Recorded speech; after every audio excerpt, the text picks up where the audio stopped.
Hello my dear, good morning, good evening, good afternoon, ug asa man kadiha. Okay, so let's do this video kasi I read a comment from Pretty Me 06 whatever kung asa man siya gikan sa planet Earth, no? Na nag-comment diri nga nangayo sila og tabang, nangayo sila og tabang makatrabaho. So inang tamadaan nga dili gid siya sa yun makakita og trabaho diri, especially if you don't have papers, no? So di siya sa yun makakita og trabaho. O kani si at Pretty Me unsa man ni siya, nag-comment siya nga upagan na siya palamunin na ganin siya sa iyang binan mga pagtabang.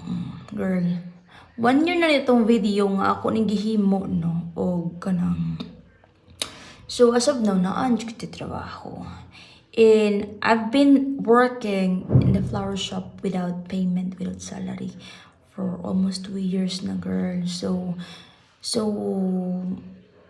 akong gibuhat, first and foremost mo na siya pag-ingon, kailangan dito mag-adjust sa language dari, no? Before ta mo sabak sa gira. Kaya if you don't know the language, mura ka og kuan, mura ta og magngangara ta dari.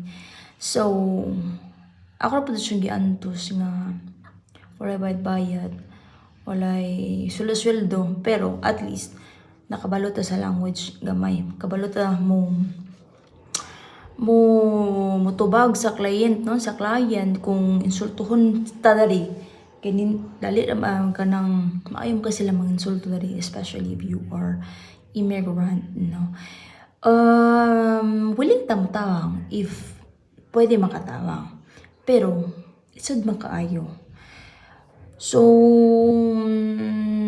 ikaw at Pretty Me unsa ka diha, hater ka ayo ka oy, no? Gikan pa mi nag-hiking, no? There is mountain, there is Vasco. Unya, imo nang gibad mood ang ko ang evening. Oh, di lang ta magbad mood rin, okay? 3 minutes na, no? Imagine, tungod sa imo nakahimot ang video nga 3 minutes. So, about sa trabaho dari, mag-search lang ta sa Google or I don't know, it's lisod ka ayo gyud kung wala kay kapuy-an dari sa Spain. Maglisod jud ta og pangitag trabaho, especially if wala tay papers unsa ba diha.